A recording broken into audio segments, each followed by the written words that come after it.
How do you calculate an angle of a sector, and what's that got to do with pizza? How do you solve complicated probability questions? Or a proportional question that seems to be completely backward? All the answers to today's international IGCSE maths paper 21 that we're going to do right now. So stick with me and get all the answers. Write down the common multiple of 18 and 24. Don't confuse multiples with factors. Multiple multiplication tables, like the times tables, or like the timetables of 18. 18, 36, what's next? 54. You just keep adding on the 18, yeah? What's next one? 62, 72. Let's try 24. 24, 48, 72.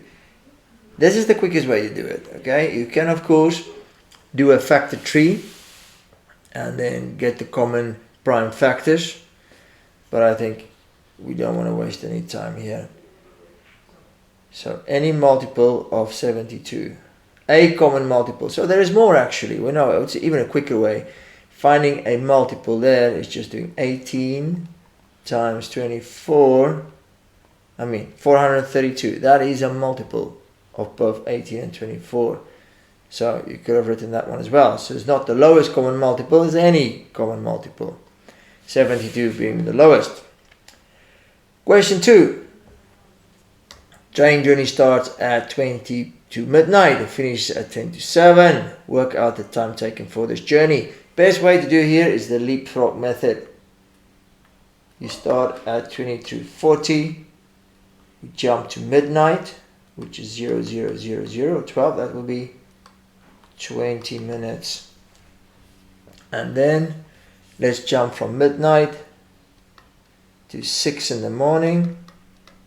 That being 6 hours, and then we need to jump another 50 minutes to get the finals. What does it give us? Give us 6 hours, 50 plus 20, 70 minutes, which of course, that's not how we tell time. 70 minutes is more than an hour, so we need to add an hour to that 6 hours, so that would be 7 hours. That will be 60 minutes, we subtract from the 70, so that would be 10 minutes. So 7 hours, 10 minutes, and that's what it tells us on the mark scheme. Write 32 centimeters as a fraction of 2 meters. Easy, man. You write 32 centimeters over 2 meters. Of course, the units is not the same, so let's change the units. Centimeters, of course, there's 100 of those in a meter, so we just times the meters by 100, give us 200 centimeters. Okay, in the simplest way to get in the simplest form, put it into your calculator, and the calculator does it for you, which is 4/25 simplified. Right, correct answer only. So you need to have exactly that to get full marks. Dividing amount into a ratio. First we take the ratio, 7 to 3. Right, imagine it's money. Got your favorite and your less favorite person you're giving money to. If you give the first person $7, you're going to give the second person $3. That means you're giving away $10. But we're not giving away $10, we're giving away $200. That means we need to do that 20 times until we've given out all the $200, because 10 times 20 is 200. So we do the same with the ratio here. We multiply both by 20. 7 times 20 is 140. 3 times 20 is 60. That makes sense. We're giving out right $140 and $60 to make it $200. So the first person gets 140, the second one 60. There we go. Next one. Parallel lines. The moment you see parallel lines, remember the rules here. We got the transversal there, and then we got, of course, the F angle, which we never call an F angle. Don't write that down. That will be corresponding. Okay. Remember that word in case they ask you to give a reason. Then, of course, 2 more parallel lines. We got those Z angles. Remember those. which is alternate. Okay, and then there's a co-interior. With that, we can get away with almost anything. So the moment you see those parallel lines, you can start looking for those. And there I see clearly corresponding angles there. You see, if I make my F, that means this angle here is 55. I mean, that's just one option. We can do opposite angles. That's 55 as well. Those are alternate. 71 over here is also corresponding, just upside down. Here we got opposite. Either way now, we can use angles in a triangle or angles on a straight line, but it surely clears that these three angles together should be 180 because it's angles on a straight line. Okay. Okay, we don't have to give any reasons, we just work it out. So adding those together, of course, 71 and 55, that's at 126. And then, I'm sure you got the answer already. We subtract the 126. What was it going to give us? 54 degrees. Look at the mark scheme, 54 it is. See there, subtracting those from 180, giving us the answer. Question 6. When we reduce an amount by 15%, what we're doing is we're taking the full amount, which is 100% of the price, we're subtracting 50%, which means we'll end up with 85% of the original price. Or as a decimal value, that's 0.85. So all we need to do is do 520 times 0.85. I mean, you can work out 15% and then subtract it, but this is a bit quicker. Okay, so let's put that in. And we get $442. Okay, there we go. And what they put here is basically what I did. Subtracted it, got 85 divided by 100, 0.85. Okay. Oh, brilliant Venn diagrams. Venn diagram shows the elements of the sets. The universal set, which means everything in the box. And then there's the set P, which everything is in the circle P, and the circle Q. Complete this statement. Right, P equals, so there's just the set of P. What is MB? P. It's A, B, C, and D. That's the set of P. Okay, A, B, C, and D. That's it. Straightforward. Right, now we got the N in front. Okay, N means the number. So it means how many elements is there in there, right? In this case, how many letters are there? Okay.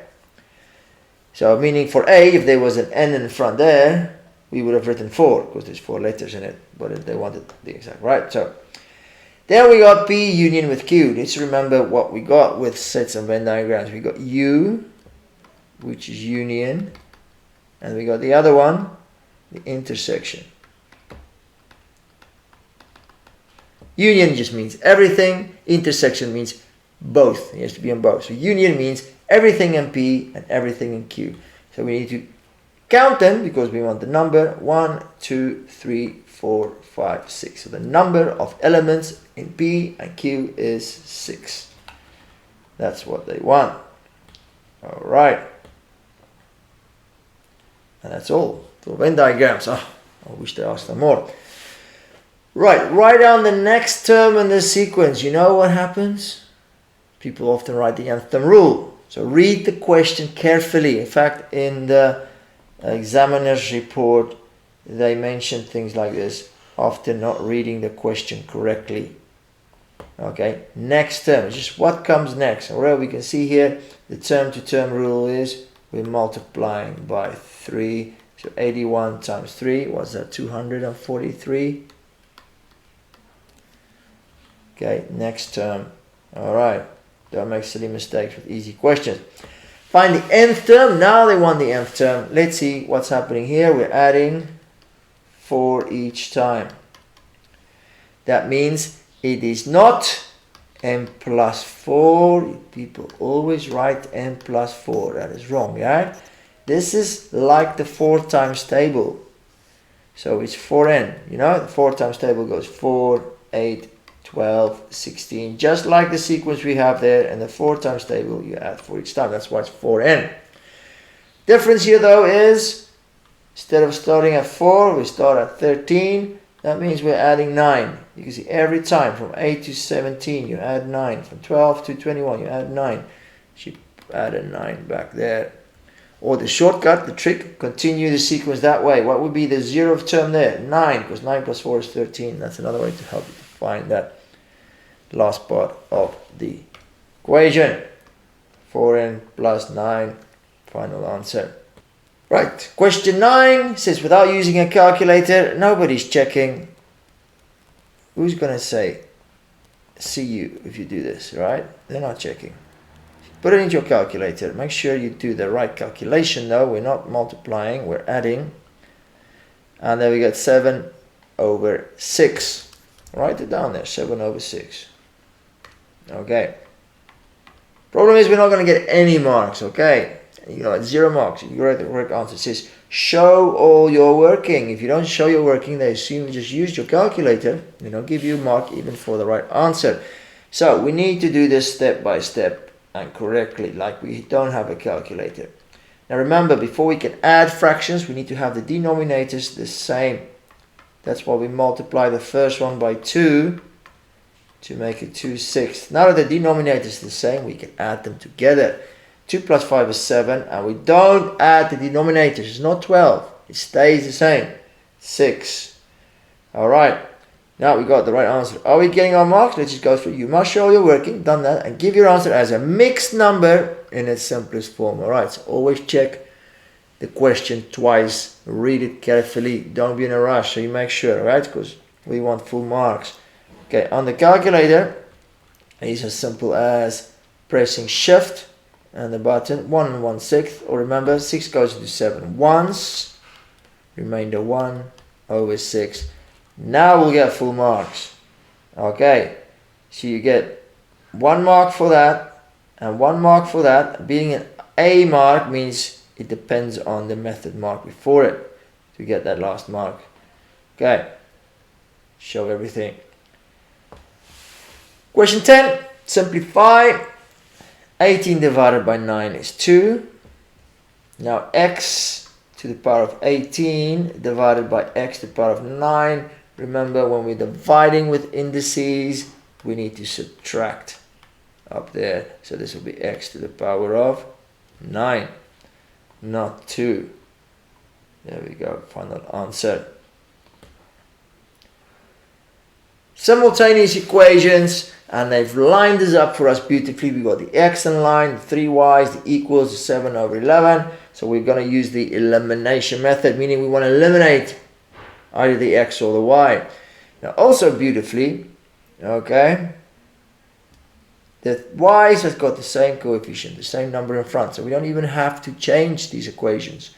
Okay, it's already very good for us. The only question now is, do we add or do we subtract? Alright, if you're not sure, you can always just try one. Let's add them together. X plus 2x is 3x. Negative 3y plus minus negative 3y. What's a plus and a minus? That's a minus. So minus 3y minus 3y is minus 6y. Now this is not what we want. Right? We want to eliminate the y's. Okay? And adding them together does not eliminate it. So adding is not going to work. So we must be subtracting. Let's see if we subtract. Remember, we subtract everything. So smart to put some brackets there. X minus 2x, remember, is minus 1x, or minus x. There we got a negative 3y minus, this minus over here, minus a negative 3y. So that's 2 minuses, makes a plus. Minus 3 plus 3y is 0. That's what we want. We want to eliminate that y, so it's gone. 7 minus 11 being negative 4. Alright, last step would be, imagine here, remember there's a 1, so you're kind of dividing it by 1, so that gives you a positive 4. So x is 4. Find the y, we just need to substitute it back into one of the equations above. Anyone will do. I'm going to do the first one. So it's x minus 3y equals 7. Put the 4 where the x is. Subtract both sides by 4, or subtract the 4 from the other side. That gives us minus 3y equals 3.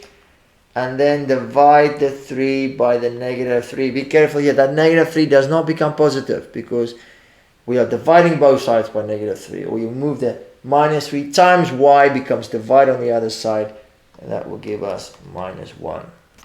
Okay, you got time in the exam, check if you're correct. Okay, you do that by taking, let's take the other equation, put the values in there. 2 times 4 minus 3 minus 1 equals 11. Alright, this is something you don't have to write down. You can just quickly check it with your calculator, right? Or in your head. 2 times 4 is 8, minus 3 times minus 1 is plus 3. 11 equals 11. Yeah, we know we got it right. We checked it. We got the mark scheme. You check it there. Okay. It's always smart to double check.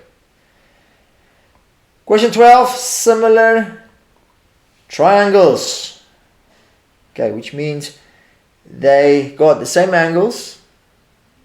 The one is a bit bigger than the other in a ratio. Okay. So triangle PQR is similar to triangle ABC with PR, where's PR? There, over AC. So the ratio is 2 to 3. That means if this is 2 centimeters, that would be 3 centimeters. But, okay, could be that this is 6 centimeters. That means that is 9 centimeters. Could be that this is and times it by 3, then I can times it by 2. This could be 4 centimeters, then that is 6 centimeters. Be any one of those, okay? So be aware, this is not the measurements, it's just the ratio. AB is 9, and the area of triangle ABC is 18 centimeters. Find the area of PQ. Okay, so this is like equivalent fractions, okay? Because it's similar, the ratios is the same. So if AB equals 9, be careful here, there's a trap though, yeah? Because PR is the smaller triangle and AC is the bigger triangle. Now this is the big one over the small one. So PQ. So they swapped it around. Okay. Or rather, we can write it like this. PQ over AB. That would be better. So the ratio is being 2 over 3. So if AB is 9, what have I done here? I multiplied it by 3, multiply that by 3, that would be 6 centimeters. Okay, be careful, be careful. So that's 6 centimeters, because the ratios is the same. 6, there we go. Question 12b, it says find the area of triangle PQR. Okay, the area of this, what do we have? Always look at all the information I give you carefully. The area of triangle ABC is 18 centimeters square. So we know this is 18 centimeters square. To use that to find the area over there. Okay. Now be careful though, yeah? Because area and linear is not the same. The linear scale factor going from 9 to 6, right? Going from AB to PQ. From AB, which is 9, to get to PQ, which is 6, the linear scale factor is 2/3. That's what they've given us. Right, from centimeter to centimeter. So 9 centimeter to 6 centimeter. Right, it makes sense. 9 times 2/3 gives us 6 centimeters. Right. But now we got the area scale factor. We're going from 18 centimeters square, because now we're doing ABC, to PQR. So what are we going to multiply it by? 2/3? No. We need to multiply it by 2/3 squared, because it's the area scale factor. Okay, you understand that? Because it's kind of like, if you got a square that's 1 by 1, the area will be 1 centimeter square. If you got a square this, double the size, linear scale factor, 2, double the size, the area is going to be 4 centimeters squared. So if we multiply here by 2, we multiply there by 2 squared, which is 4. So we do the same over here. Okay, so 18 times, well, there's different ways to put this in there. You can put 2 squared and 3 squared. We can put everything squared in brackets, or 4 over 9. And there we go, 8 centimeters squared is the answer. There we go. Okay, see, that's what they're looking for. Or the other way around, if you're dividing. Question 13, speed time. Diagram shows the speed time graph of the first 15 seconds of a car journey. Find the acceleration of the car during the first 5 seconds. Okay. What is acceleration? Meters per second square. Here we got the seconds, and there we got meters per second. How do we square that? We need to find the gradient. Okay. Like the gradient. Remember, the gradient is the change in y over the change in x. In this case, the y, the vertical, is 14 meters squared divided by 5 meters per second divided by 5 seconds. That meters per second divided by seconds will give us the second square, you see? So we just need to do 14 divided by 5. And there we go, 2.8 meters per second. Acceleration, going faster. Or equivalent, I guess that's 2 4/5. Okay, find the distance traveled during the 15 seconds. Okay, so distance is just meters. How do we go from meter seconds to meters? We need to get rid of the seconds. That means multiplying, because you're going to go meters per second times by seconds. This will cancel, we're left with the distance. Another way to explain it is the area under the bar. The area under the bar will be the distance. Alright, so that's what we need to work out.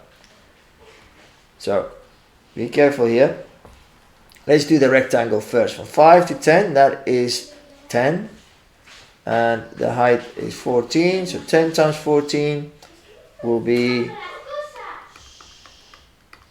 140 meters. Makes sense. So in 10 seconds, drive 140 meters. Acceleration though is a triangle with a base of 5 and a height of 14. Remember, the area of a triangle is half base times height, so half 5 times 14. What would that be? 35, no? Because 7 times 5 is 35. Or 14 times 5 is 70. That's 35.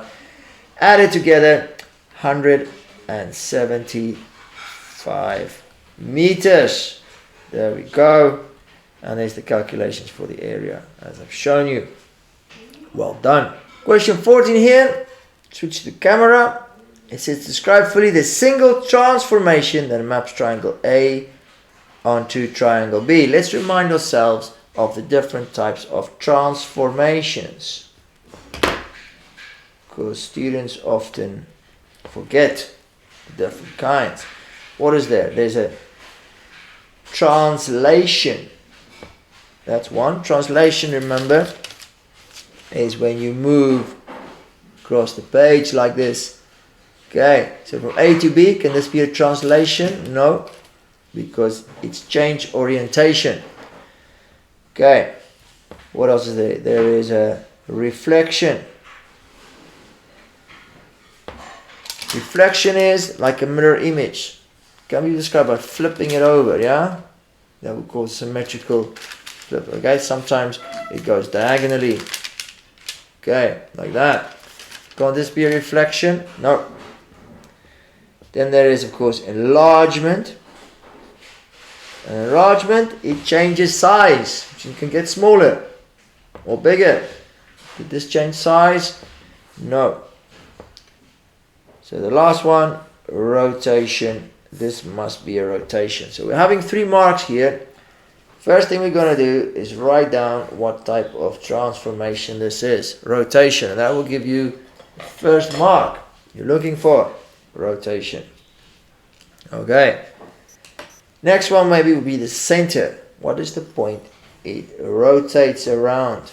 Okay, so this is where you're going to put your pencil and see. Okay. Now, sometimes it's hard. You just have to do trial and error to find the center of rotation. Ah, there I got it on my second try. So this is clearly the center of rotation there, just this point here. Okay, so that will be 5, 3.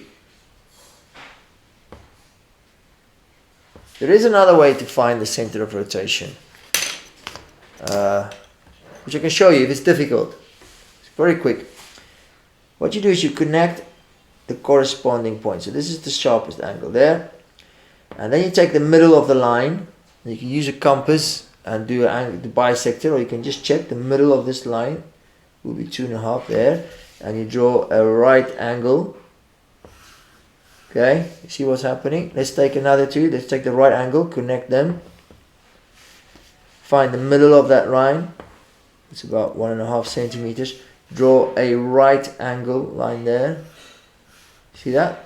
The lines converge on the center. If we do it for the last one, the middle of the line is there. Draw a perpendicular line. They all go together. So if you're struggling finding the center, that's one way of doing it. Anyway, we've written down the center, the coordinate. That is the second mark we're looking for. The last one, of course, will be the angle. Okay, and the direction. Alright, so now, how did we rotate it? We went, what's that? Look at the clock on the wall. Clockwise. What's the angle? It's a quarter turn. If you're not sure, okay, let me do this in red to make it stand out. Again, pick a corner. Let's pick this nearest one. See the top of the triangle and connect it with the corresponding corner over there. What's the angle we got there? A quarter turn, 90 degrees. So clockwise, 90 degrees, and then we get our third mark. And you've done it. Smart. We're back to the screen. Question 15. The perimeter of a sector of a circle with a radius of 8 centimeters is 26 centimeters. There's a lot in that sentence to figure out. Alright, what are we talking about here? A sector. What is a sector? A sector is a pizza slice. Remember that? Okay, next time you eat pizza, think, I'm eating sectors. Right, pizza slice. With a radius of 8. So the radius, if this is a bigger circle, the radius would be the sides there. There and there. That would be 8. Okay. Is 26 centimeters. Calculate the angle of this sector. So what they want to know is there. Let's call it angle X. That's what they want to know. Okay. So what can we do here? What can we do? Well, if the perimeter is 26, now remember the perimeter will be everything. Everything. Let's take a color here. Okay, the perimeter would be the radius once, twice, plus the arc. The arc over there. Okay.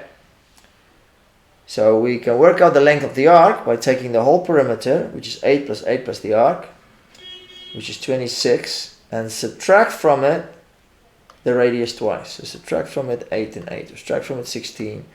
That gives us 10 centimeters. So that means the arc length is 10 centimeters. So we're making progress. Okay, we got every side of that sector. Now, what else do we know about sectors? Well, there's a formula. Okay, to find the length of the arc. Arc length it's called. And what is that formula? Okay, looking at that sector, thinking of it's a bigger part of a pizza, remind you of primary school when you first did fractions. Okay, so that means that x would be a fraction of the whole circle, which of course is 360 degrees. What else do we know about an arc? An arc is part of the circumference of a circle, and the formula for the circumference of a circle is pi d, or in this case, because we're working with a radius, I'd rather use 2 pi r. Okay, so 2 pi r, and we multiply that together. So we multiply the fraction with the whole circumference, we will get what we need. So what do we have on that formula? Well, we got stuff. We got the arc length, we just worked it out, it's being 10. We got the radius, which is 8. And we got a lot, don't we? So we just need to rearrange that. Let's do it. 2 times pi, of course, is 16. 2 times 8 is 16 pi. That's what I wanted to say. Or if you use the pi d formula, you already got that. Step ahead of us. So we're going to divide both sides by 16 pi, or divide the 16 pi on the other side, because we want to isolate that x, because we want to know what it is, just the angle. Last step would be to multiply the 360. Okay, but both sides times 360, or just multiply it on the other side. And we do that, we should get the answer. So let's do that. We have 10 over 16. Oh.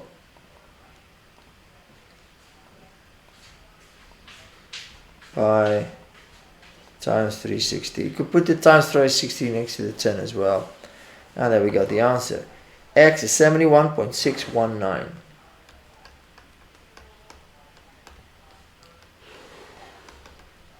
Okay, remember that's an angle, and we round angles to 1 decimal place. And there's a 1 there, so the 6 stays the same. 71.6 degrees is what I got. And that's what the mark scheme says. Get full marks if you get the unrounded answer as well.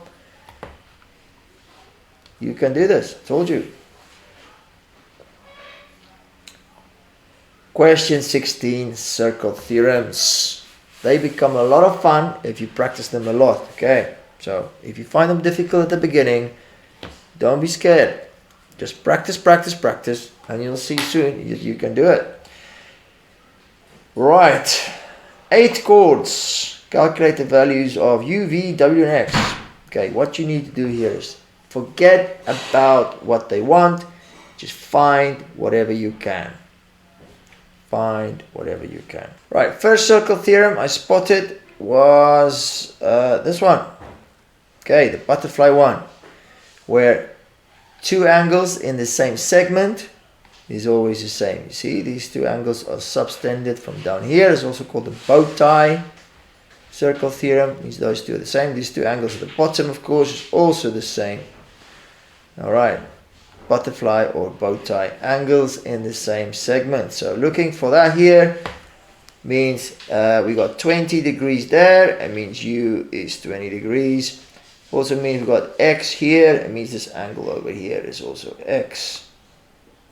Okay, going the other way, upside down. If this is v, then that is v. This is 72. That is 72. So right, that has already given us one angle, and that is u. U is 20. Okay, I'm sure from that we can already start spotting some other angles as well. Of course, there's stuff like opposite angles. That's 56. That's 56. And you see what I see now? Angles in a triangle. We want to find v. We can do either triangle here, the one on the left or the right.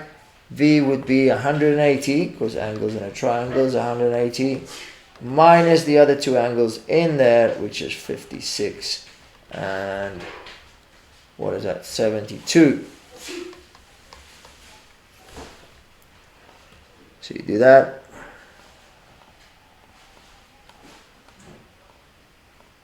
$52 degrees it is. Okay. So we go. V is 52. Write it in, because you write it in there, you never know, make things easier later on. Okay, what else can we find then? Alright, there's x. I can see two ways to find x. We can do angles on a straight line. So that's 180 minus 56. What's that? 124. So it means this is 124 and that's 124. Again, we do angles in a triangle to get x. Or another one I was thinking of was this one, cyclic quadrilateral, where the opposite angles, if all points of a quadrilateral is on the circumference, the opposite angles always add up to 180. You see 97 plus 83, 180, 91 plus 89, 180. Okay, if we change it, 110 plus 70, 180. Okay, 106 plus 74, 180. Okay, meaning we can do that with these angles here. Those two and those two. So that means 180 minus the 20, the 72, and the 52. Just make that 5 look readable. Okay. Or angles in a triangle. I'm showing you two ways. Okay, that will be 124. So 20 and 124. You see, the 124 is just a 70 and 52 together. Either one would work. Okay, so there's two ways. 180 minus 20 minus 124 gives us 36. So now we got x. X is 36. There. 36 there. Okay, oh look, we're almost finished. We just need one more. W. Okay, we can stare at this one for a long time. Just be careful, it's not 90 degrees. Okay, this is what often people think. It's this one. Okay. This circle theorem states that if I've got a angle in a semicircle, which means a diameter, you see this line going here, the diameter subtended to circumference, that gives us a 90-degree angle. Okay, but that needs to be a diameter. Okay, because the moment it's not a diameter, this doesn't work. So be careful here. This line here, let's see, go to another color. This line here is not the diameter. It doesn't go through the center of the circle. It doesn't tell us it does. It doesn't look like it. So this angle here is not 90 degrees. Be careful with that. So what else do we have? Okay, if you get stuck, what you need to do is mark the angle. There. And there. So what does this form part of? Well, it forms part of a triangle, which doesn't help, but it also forms part of a quadrilateral. See that? In fact, there's two. There's another quadrilateral the other side as well. If you haven't spotted it. This one here. So the angle is part of two quadrilaterals. Either way, in both quadrilaterals, the opposite angle is 72. Remember what I just shown you? Not this one. This one. Cyclic quadrilaterals. Opposite angles always add up to 180. Okay, see the green and the green, the orange and the orange. So that's what we got here. W and 72 should be 180. So to get W, we need to do 180 minus 72, which of course is 108. Are we right? 20, 52, 108, 36. Yes. Okay, you can do circle theorems, just need a little bit of practice. Simplify. How are we going to explain this? Everything in those brackets is to the power of 1/5. So the 3, 1, 2, 5 is to the power of 1/5.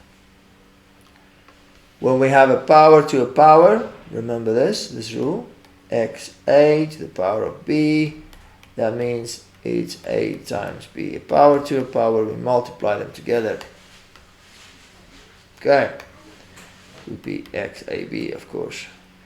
So here, this one will be 3125 times 1/5. Okay. Now for here we can use our calculator.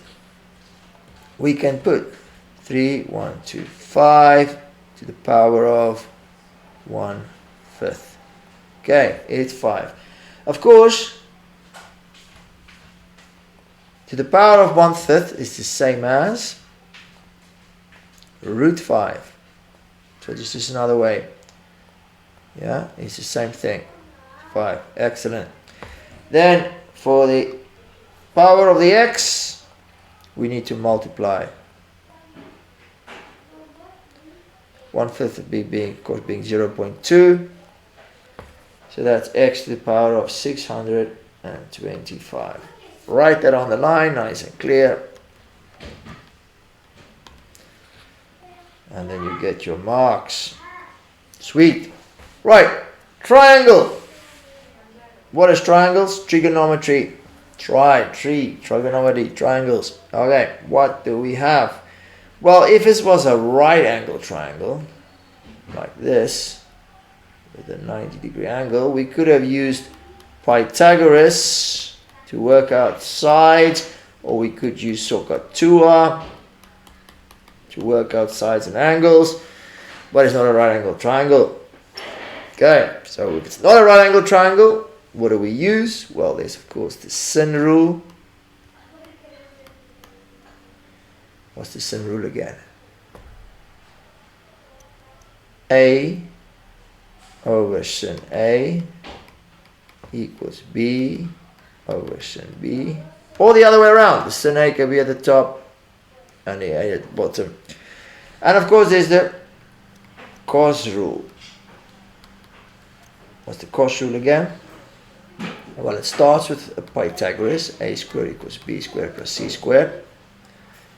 Then it's minus 2ab cos, no, 2bc, because we repeat those two. bc cos a. Memorize that, don't forget it. Which one do we use, the cos rule or the sin rule? Sin rule or cos rule? Now let's see what we have. Okay, we want to find the length of BC. The length of BC, which is, we can call that the little a. What do we have? We got angle, which is the capital A. So capital A will be over here. Capital A. We got that. We got that part there. We got the angle B, which is over there. Okay, is there anything in the cos rule? And then we got over here the little c, which is there. We want the A.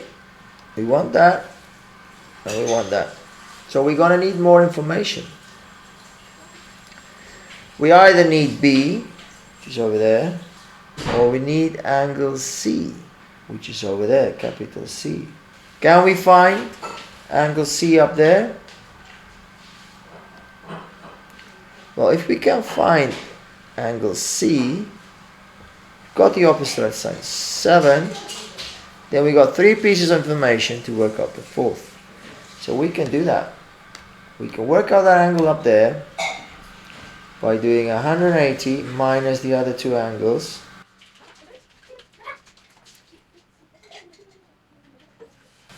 That will give us 30 degrees.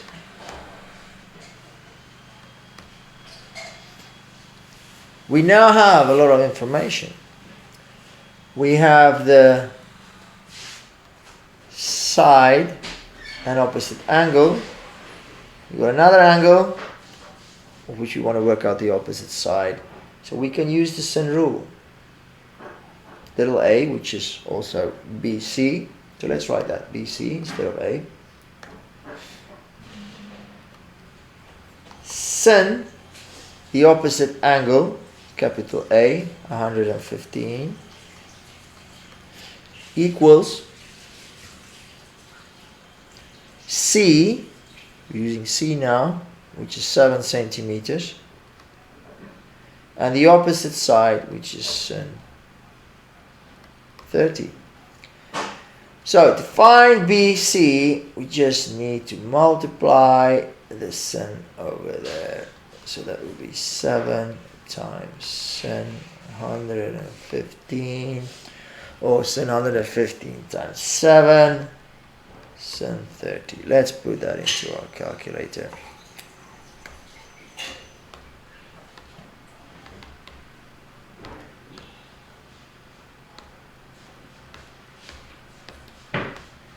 $12.688,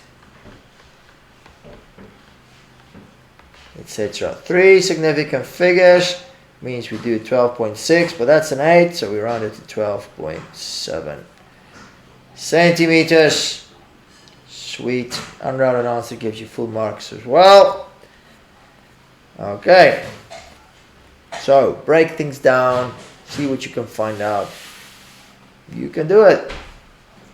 Question 19, expanding brackets. Be careful with that square there. It's kind of keeping the x minus 2 captive. So let's write it what it really is. It's x minus 2 times x minus 2. It's not x squared plus 4. There's a whole middle term involved there. So what I'm going to do is, well, there's different ways of doing this. I'm going to expand the last two brackets first. X times x, x squared. X times minus 2, minus 2x. Minus 2 times x, minus 2x. And then minus 2 times minus 2. Be very careful, that's a positive 4, because two negatives makes a positive. We now have 2x plus 3, x squared, minus 2x minus 2x. We're not multiplying now, so it's not becoming positive. We start with minus 2 is minus 4x plus 4. Okay, shoot a little colors here. Now we got two more brackets. We need to expand everything multiplied with everything. So let's start with 2x times x. Of course, it's 2x cubed. 2x times minus 4x. So 2 times minus 4 is minus 8. X times x is x squared. And then 2x times 4, 2 times 4 is 8, and there's just 1x. Okay, let's move on to green here. Now I'm going to do the 3. 3 times x squared is 3x squared. 3 times minus 4, minus 12x. 3 times 4 is 12. Keep your head together. Do it slowly. You won't make any mistakes. So now we collect the like terms. We got 2x cubed plus 3x cubed. That will be 5. No, that's a square. That's a square. I said keep your head together. Don't make silly mistakes. 2x squared is cubed is 2x squared. There's only one cubed. Okay. But minus 8x squared plus 3x squared. Even that minus goes with the 8. So minus 8 plus 3 is minus 5x squared.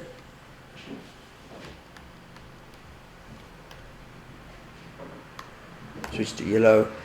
We got the 8x minus 12x. 8 minus 12 being minus 4x. And finally, we're left with a 12. Nice and colorful. 2x cubed minus 5x squared minus 4x plus 12. We got it right. There is other ways to do this, of course. This is just one of them. I like this one because if you do it slowly and you think carefully, you won't make mistakes. Factorize. Okay. Interesting question here. I think there's more than one way to factorize this. Okay. I'm going to leave the 1 plus x the way it is. Okay, what we can do now, we can factorize out a y. Okay, if you're going to factorize out a y, The minus is still there, so it's minus 1 minus x. This is not my preferred method, by the way. No. Okay, because it's better to factorize out the negative as well. You see what happens then? Minus y, bracket, minus y times 1 is minus 1y. And then we put a positive x here. Minus y times positive x is minus xy. Okay. Why do it like that? Because then, if we factorize out 1 from here, basically means we just put brackets around, there is some more factorizing to be done. Okay. We can now factorize out this whole bracket, the 1 plus x. Keep it in a bracket. 1 plus x. Alright. From here, because we took the 1 plus x away, we need to put something there, and that will be a 1. And there's, of course, a minus y. Insane. And then, okay, check, yeah? Because 1 plus x, this whole bracket times 1 will give you 1 plus x. Just, you get it. How did I know how to do all of that? Well, practice. Did it loads of times, got it loads of times wrong. Okay, 1 plus x, 1 plus y, there it is. It is a bit of a tough one. Question B, my opinion, a little bit easier. Let's see what it is. 2 times x times x times x. That is 2x cubed. Spread out, opened up. 18 can be 2 times 9 times x times y times y. Alright. So do it like this. You don't have to, but I think it makes it a bit easier. You can now see that both those terms have got a 2 and both has got at least 1x. So that's what we're going to put in front of the bracket. We're left with 2 x's, so that's x squared minus 9y squared. Nothing else in common there between the two terms in the brackets. But something is going on here. Gee, there's 3 marks and we've just factorized it once. What's going on? Something is going on. Something fishy, yeah? Got an uncomfortable feeling. 3 marks for that. So look closely. This is not the final answer. What you need to look at here is x squared is a number squared. 9 is a square number. Y is a square number, and there's a minus in the middle. This means this is a complete square. This is the one where you go x. Square root of 9 is 3. 3 square root of y is y. And you put a plus and a minus. Okay. Complete square factorized. You recognize that when this is squared, that's something squared, and there's a minus in the middle. Because we're going to expand those brackets, the two middle terms will cancel each other out. Still not quite sure? Let me show you why that works.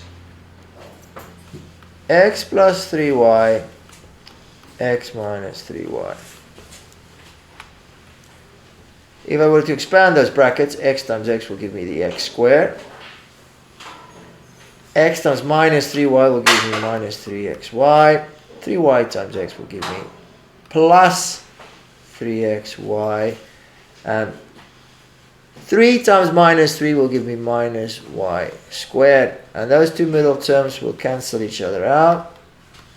And that's how we get the x squared minus 9y. Okay. Only works, like I said, if both terms is squared, or square number, or squared, and there's a minus in the middle. There we go. Final answer. If you did just the first part, where I just factorize out the 2x, that will just be 2 marks. Full marks. You need to recognize that. Question 21.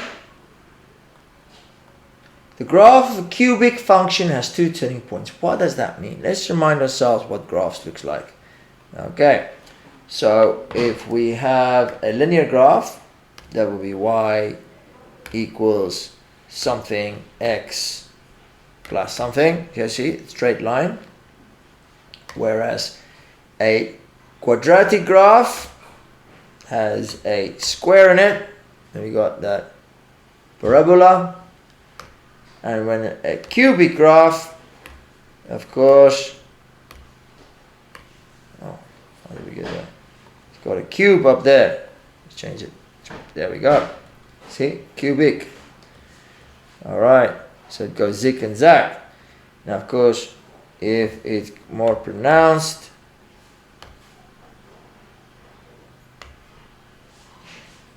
let's do,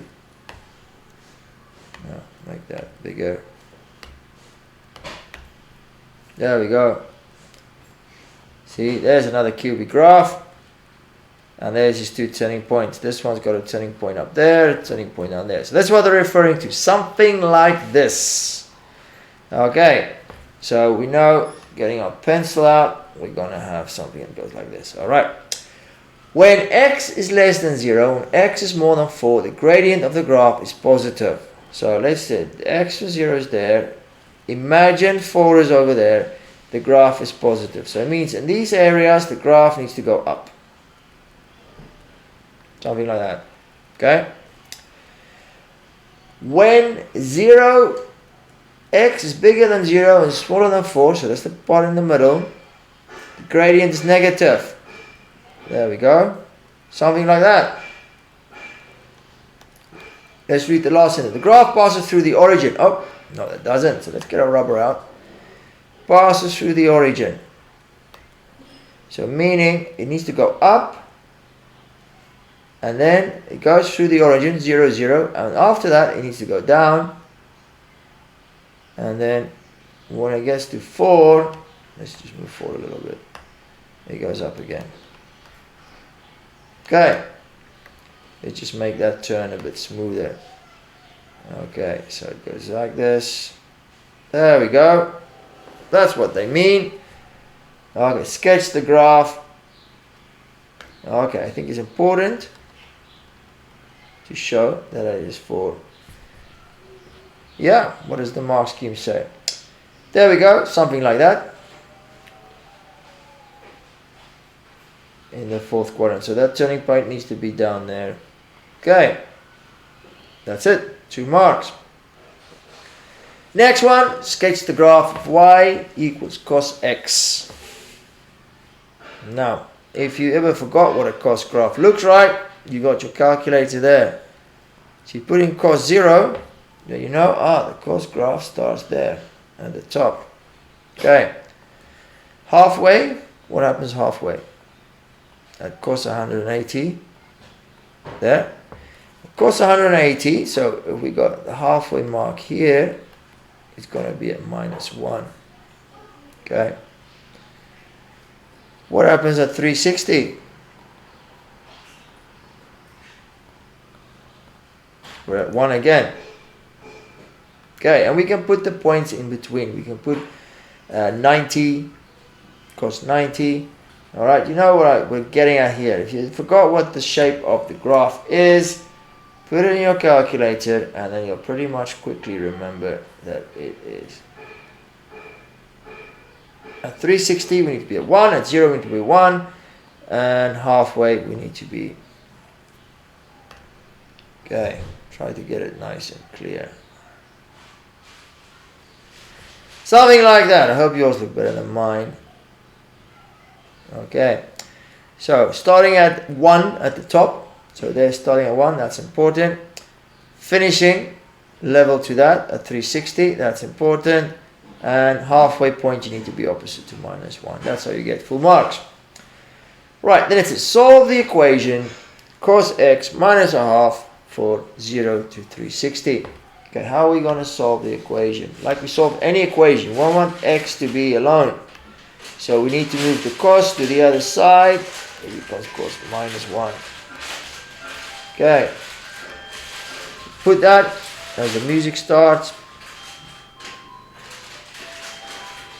And there. Put the minus a half.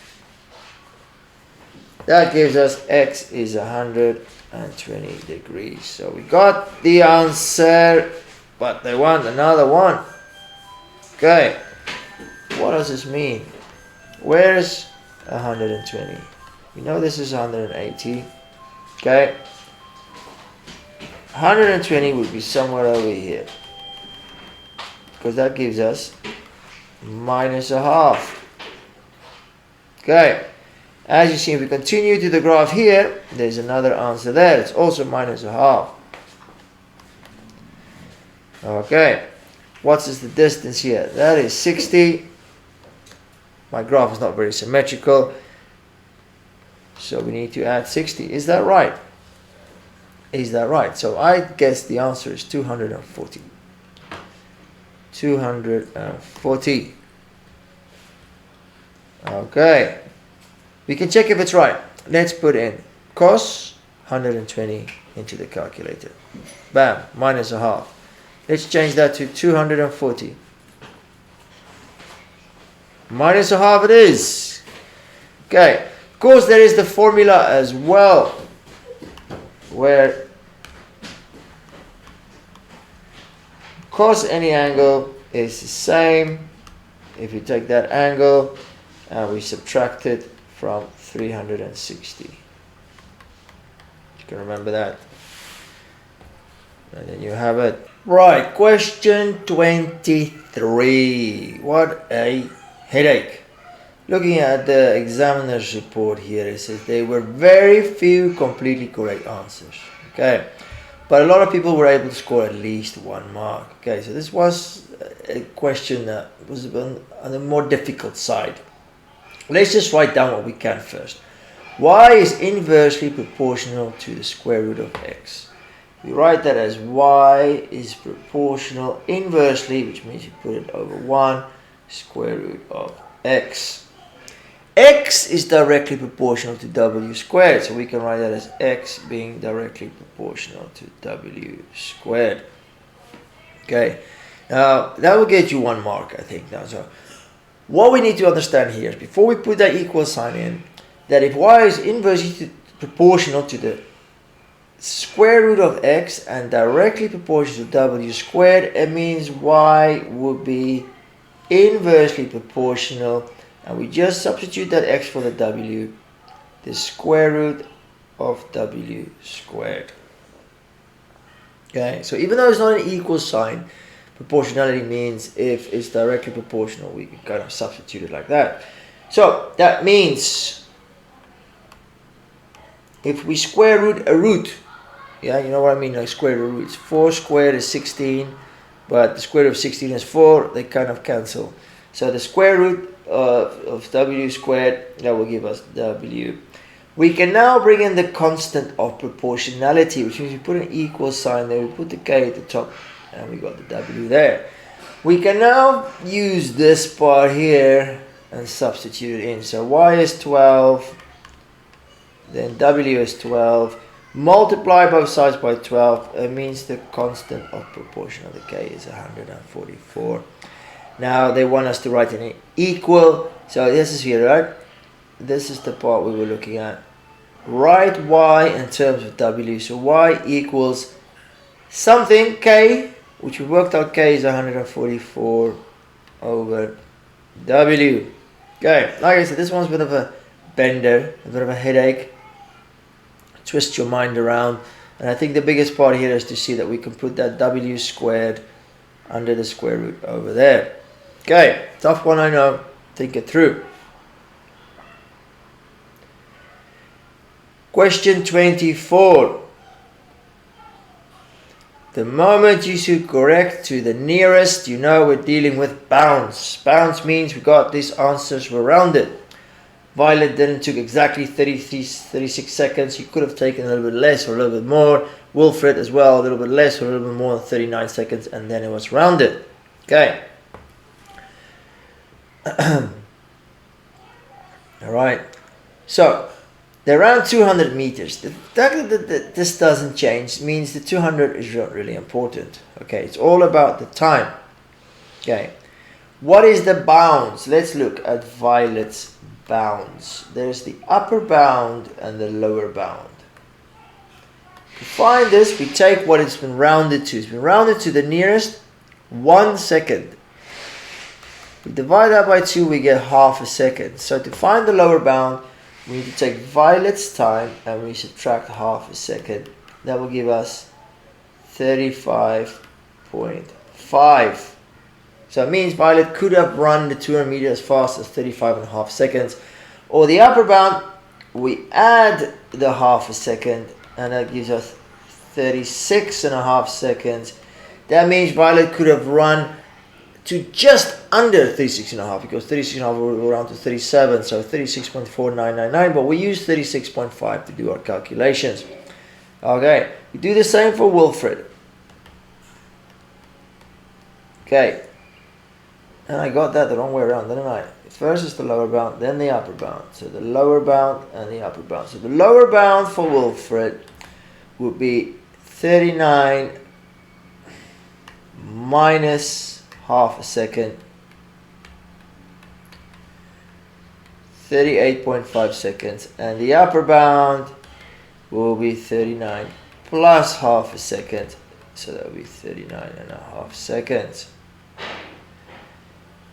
Righty go. What do they want? They work out the upper bound of the difference between their times. The upper bound meaning the biggest possible difference we can get. How are we going to get the biggest possible difference? Well, we need to subtract the two values from each other, okay? Before the bounds, it would simply mean we do 39 minus 36. The difference in their times is 3 seconds. But now we need to use the bounds to get the biggest possible difference. Okay. If we're just going to subtract the upper bound from the upper bound, then we will get, again, what is that, 3 seconds. So it's the same. Or we subtract the lower bound from the lower bound. Again, we get 3 seconds. Okay. But if we subtract the lower bound and the upper bound, so I'm going to take, let's do a different color here. This one. All right, if we take the Wilfred's quickest time and Violet's slowest time, 38.5 minus 36.5, we get 2 seconds. So that's a less difference. Okay, and then if we take Wilfred's slowest time and Violet's fastest time, that gives a difference of 4 seconds. Okay, now which is which here? Which is the important answer? Well, the 2 seconds will obviously be the lower bound because that is the lowest possible difference between their times, and the 4 seconds will be the upper bound because that's the biggest possible difference, and that's what we're looking at. So when we come to subtracting bounds, same with division, be careful because you need to use the upper and the lower bound or the lower and the upper bound to get the difference. Okay, so you need to be sharp. So the answer there, 4 seconds, not from wrong working. So you need to have the correct working out there, okay, to show that you know you've done. You don't have to show all the working I've done, okay. In the end, all you really had to do was work out the upper bound of Wilfred, the lower bound of Violet, and subtract those two. I showed you everything anyway. Question 25. Okay, we got balls in a bag. Megan picks a ball at random. How many balls are there? 5 plus 4 is 9 plus 3 is 12 balls. And how many red ones? 5. How many blue ones? 4. So that's 9 out of 12. That should be enough to give you full marks. They don't say write it in its simplest form. They don't say write it as a decimal or percentage. So 3/4 or equivalent, 9/12 give you a mark. Of course, it's equivalent to 3/4. Okay, Megan took a ball. She replaces the ball. She picks a ball at random, notes the color, and replaces the ball. This is important. She replaces the ball. She puts them back because that, determines what happens with the next probability. She repeats this 60 times. Calculate the number of times the ball is expected to be red or blue. Okay, so we know now that the probability of getting red or blue one is 9/12 or 3/4 simplified. So it means for every 4 balls she picks, 3 of them is going to be red or blue. She does the 60 times, you simply have to multiply this by 60. Okay, 3/4 times 60, 3/4 of 60 is, of course, 45, isn't it? 45, and that is it. Check it with your calculator. So to work out that one, we just multiply the probability by the number of times we do it. Next, Mick comes along and he doesn't put the balls back. He takes them out, looks at them, and then, I don't know, put them somewhere else. Calculate the probability that the balls are different colors. So Mick picks 2 balls of the 12 balls. So I need you to think about every possible thing that can happen. Different colors. Let's say he picks a red ball first. Let's do that in red. Okay, so he picks a red ball. To pick a red ball, there is 5 of them, so probability of that happening is 5 out of 12. Then he picks another ball. We didn't put it back, so remember now there's 11 balls left, and now he has to pick a ball of a different color. So that's the 4 blue and the 3 green. So there's 7 of them, so that's 7 out of 11 he needs to do. Okay, what are we going to do here? We're going to add or multiply. Multiply, of course, because these are dependent events. The one depends on the other one. We multiply them together. Okay. Another way I know you cannot add them, look what happens when we add them. What's going to happen when we add them? We've got 5 over 12 plus 7 over 11. What happens? We get a number bigger than 1. Can a probability be bigger than 1? No, because 1 means something happens definitely. Probability can never be bigger than 1 or more than 100%. So we know adding, in this case, is not going to work. We need to multiply them. Okay, and then we get the simplified answer, 35 out of 132. That's one possible thing that might happen, but something else might happen. They might come along and pick a blue ball. So let's pick it, blue. Okay, how many blue balls? 4. So blue, picking a blue balls, 4 out of 12. Now, of course, he doesn't put that blue ball back, so there's 11 balls left, and those balls tend to pick one of a different color. Has to pick one of the 3 green ones or the 5 red ones, so there's 8 balls he needs to pick from. Okay, so that will be 32 out of 132. We multiply that together. Last option is the green ball. So we can pick a green ball. There's 3 of them.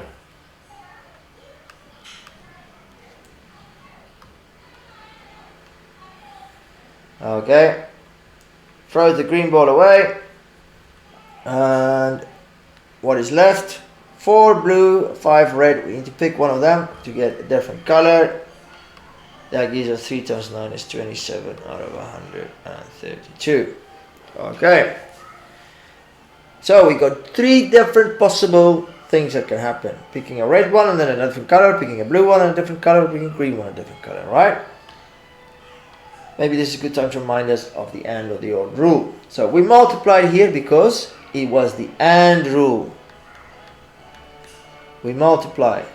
You pick a red one and a one from a different color. You pick a blue one and one from a different color. Now we're going to apply the OR rule, and this is when we add. Because all 3 of these things, they cannot happen at the same time. Either he picks the red ball and something else, or he picks the blue ball and something else, or he picks the green ball. And the OR rule says adding. So we need to now take those 3 probabilities. The first one, the second one, and the last one, and add them together. Okay, that will be easy. Let's just do 35 plus 32 plus 27. 94 out of 132. We know it works because it's not more than 1. It's possible. Okay, that should be the answer. We want to simplify it. We can write it as decimal. Let's write it as a simplified fraction. It doesn't say we have to. do it anyway. 47 out of 66, yes, or equivalent. So if we wrote 94 out of 132, still got full marks, or 0.712 recurring, still full marks. Okay, but that's the best one there. And there's the working out just like I've shown you. Well done. Right, question C, 25C. This is the last one, a hard question on there. Okay, and how to attempt something like this. All right, looking at the examiner's report, tells us here only a very small number of candidates were awarded any marks in part C. Okay, lots of students didn't even try it. Able students tried to find an algebraic way. Okay, very few consider trials, which often are a good starting point. So what they say is here, trial and error method is probably the best. What would you do? You just start with what you know. Mary picks a ball at random without replacement from the 12 balls. Okay, so there's 12 balls. Let's write it down. It's 12 balls. She picks a ball. Okay, and then remember, this is the AND rule, just like we discussed in the previous question, and we always multiply. And then she picks another ball. She did not replace that, so there will be 11 balls left. And then she picks another ball, so there will be 10 left. Okay, so that's what was going on at the denominators. Okay. Now n is the number of balls she picks. So n being, this is the first pick, second pick, third pick, etc. Now let's just think about this. Let's see, she picks 3 balls. Alright, she picks the first ball and it's not a green ball because she went to pick the second ball. So not a green ball means she picked a blue or red, which is 9. It's 9 out of 12. Then she picks another ball that's not green, because after that she picked another one, so that would be 8 left. Remember, because she picked one of the blue or red balls, and there's only 11 left. Then if the answer is 3, she only picked 3 times, and then she got the answer 21 over 220. It means on the third go she had to pick a green ball, which is 3. So that's 3 out of 9. 3 out of 10, sorry. So if the answer is 3, if you pick 3 times, then that should be correct. 9 over 12 times 8 over 11 times 3 over 10 should be 21 over 220. So let's have a go. 9 over 12 times 8 over 11 times 3 over 10. Well, it's not the right answer. Okay. But it set us on a course, so we can keep trying. So let's change this. Let's see if she did it 4 times. Okay, that means after she picked the second one, which was not a green one, there would have been 7 left. That is not green, and 3 that is. Okay, and then on her 4th pick, she picked the green ball, so there were 9 balls left, and 3 of them is green. Let's see if that works. Okay, so all I need to do now is to change this. That was 7 out of 10 times 3 over 9. Not quite what we want yet. We want 21 over 220. So let's change it again. Let's say on the 4th pick, she still picked a different color. And then on the 5th pick, she picked a green one. So there was 3 green and only 8 balls left. So we try that on the calculator. Change that 3 to 6 times 3 over 8. Bam, I've struck gold. So it took her 5 picks when she picked the green one finally, and then she stopped. So the answer being 5. Mark scheme is not very helpful. Okay, but you can get 1 for a correct trial. So just writing down step by step could get you that 1 mark, and you keep going. Okay, I'm sure there's an algebraic method to do this, but as the examiner's report said, most successful candidates just did trial and error, and that's how they got full marks. And that's it for today, you genius. Keep practicing and you'll get there. You're smart. Well done.